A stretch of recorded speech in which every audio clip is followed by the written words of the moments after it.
Velkareth's Personal Observation Log, Entry 1. I did not ask for this assignment.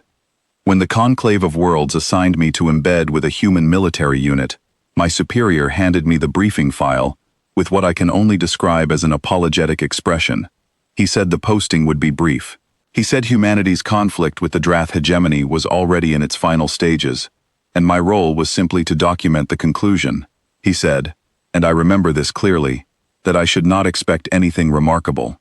I boarded the human vessel carrying 3 translation devices, 2 weeks of personal rations, and the absolute certainty that I would be home before the cold season. That was 14 months ago. I am writing this now from a chair aboard the same vessel, with a warm cup of something the humans call coffee sitting beside me, and I am trying to find the right words to explain what I witnessed. Not because the Conclave requires an emotional account, they want data, they want numbers, they want tactical summaries, but because I have decided that if I only send them the numbers, they will not understand, and they need to understand. Every civilization in this galaxy needs to understand, so I will tell it the way it happened. I arrived at the 117th Combined Arms Brigade during what the soldiers called a rest period, which meant they were not actively fighting at that moment. I expected to find them preparing weapons, reviewing strategies, perhaps sitting in quiet and serious contemplation of the war ahead. Instead, I found them playing a card game called poker, arguing about which of their home cities made the best food, and laughing, loudly, constantly. Sergeant Emeka Okafor was the first human to speak to me directly. He was a tall man with a warm, unhurried way of moving, and he handed me a cup of coffee before I had even finished introducing myself. It was bitter and too hot, and I did not enjoy it, but I accepted it because I did not know how to say no politely in the moment, and I was still processing the fact that nobody in this unit appeared to be afraid. They were going to war against the Drath hegemony. The Drath had been a spacefaring civilization for over 4,000 years. In that time, they had erased 3 species from existence. They had technology that my own people had spent generations studying and could not fully replicate. Their warships moved through space like something alive, and their most feared weapon, a device called the Silence Drone, broadcast a frequency that bypassed rational thought entirely and reached something older and deeper in the brain of any living creature. Something that knew, on a level below language, that it was going to die. Every species that had ever faced the Silence Drones had done the same thing. They had either frozen completely, or they had surrendered. I mentioned this to Sergeant Okafor, as carefully as I could. I told him about the Silence Drones. I told him what they did. I watched his face while I spoke, looking for the fear that should have been there. He nodded slowly. Then he reached into a small bag and held up 2 small foam objects. He put one in each of his ears, grinned, and said, "Already figured that part out." I did not know what to say, so I drank my coffee. The Drath attack came 3 days later. I will not pretend I was calm. I had observed conflict before, from a great distance, in carefully controlled diplomatic settings. I had never been in the middle of one. When the alarms began, and the entire ship shifted with the force of incoming weapons fire, I found a corner and I stayed in it. I held my recording equipment, and I pointed it at everything, and I told myself I was doing my job. The Silence Drones arrived in the second wave.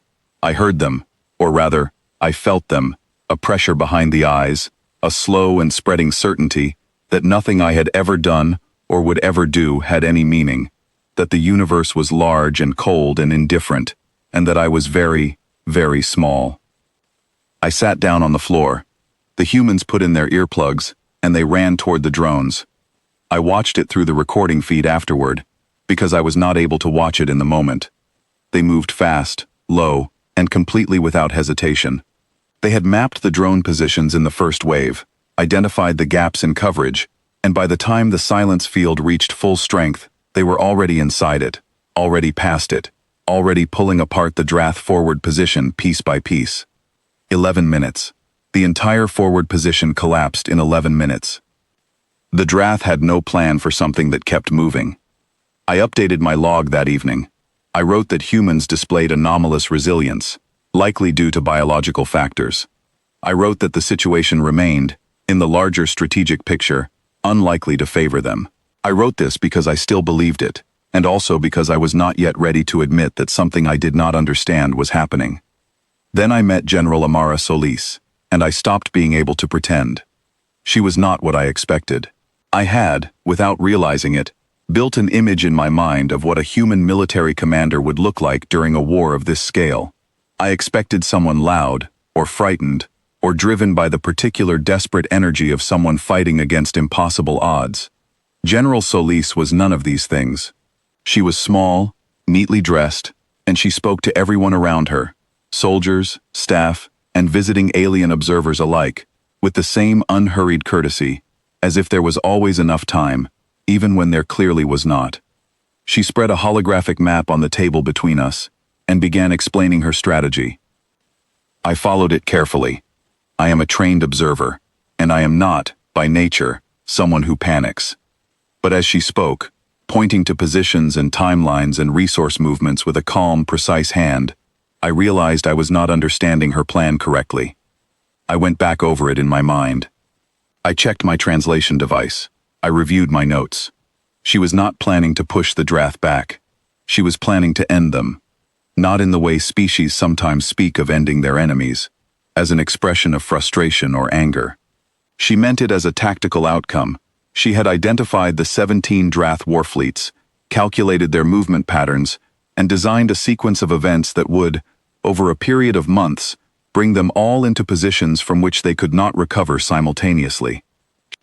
I asked her, as carefully as I could, whether she understood the scale of what she was describing. She looked at me with an expression I have spent many months thinking about since. It was not arrogance. It was not anger. It was something quieter and more difficult to name. She said, "How many of their fleets do you know the location of?" I told her 16. She nodded. "We've been watching the 17th. We just needed someone to confirm the last variable." She looked at me. "Thank you." She updated her map and went back to her briefing. My hands were shaking. I noticed this and could not make them stop. I have tried, in the months since, to identify exactly when my understanding of humanity shifted from curiosity to something closer to fear. I think it was in that room. Not because of anything threatening, she was nothing but polite, but because of the specific quality of her calm. She was not calm because the situation was manageable. She was calm because she had already, long before this conversation, accepted every possible bad outcome and decided to move forward anyway. She was calm the way deep water is calm. Still on the surface, immeasurable underneath. The months that followed taught me why. Humanity, I slowly came to understand, had been fighting at perhaps a third their actual capacity for most of the conflict. This was not weakness. This was intelligence of a kind I had not encountered before. Every engagement was also a study. Every retreat was a measurement. They were learning the Drath, their patterns, their decision trees, their gaps, and they were doing it in real time, at a speed that should not have been possible. They adapted their shielding systems to counter the silence drones in 3 days. My own people's scientists had estimated that process would require decades. They recovered pieces of destroyed Droth ships and extracted jump coordinates from what should have been unsalvageable wreckage. They used those coordinates to place forces inside Drath defensive positions. Not one position, not a single surprise strike, but 11 positions across 11 different star systems, simultaneously, on a day of General Solis's choosing. The Drath had been at war for 4,000 years. They had never fought anything that learned this quickly.